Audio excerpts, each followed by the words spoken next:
So you're just deeply curious about what this is for, what this is, this whole thing. Yes, I mean, I think the why of things is very important. I actually, when I was, I don't know, young teens, I got quite depressed about the meaning of life, and I was trying to sort of understand the meaning of life, reading religious texts and reading books on philosophy. And I got into the German philosophers, which is definitely not wise if you're a young teenager, I have to say. Be a bit dark.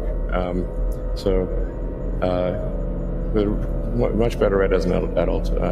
And then actually I ended up reading The Hitchhiker's Guide to the Galaxy, which is actually a book on philosophy, just sort of disguised as a silly humor book, but actually it's actually a philosophy book.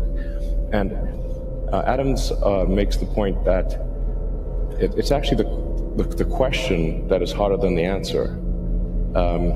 He sort of makes a joke that the answer was 42. That number does pop up a lot, and 420 is just 10 times 42. 10 times more significant than 42. Okay. There's you make a triangle with 42 degrees and two 69s.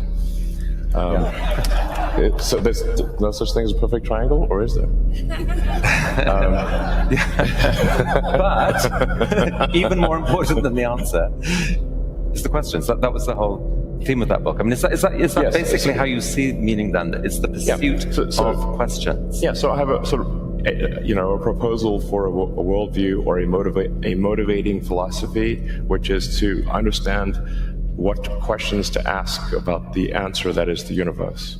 And to the degree that we expand the scope and scale of consciousness, biological and digital, we will be better able to ask these questions, to frame these questions, and to understand why we're here, how we got here, what the heck is going on.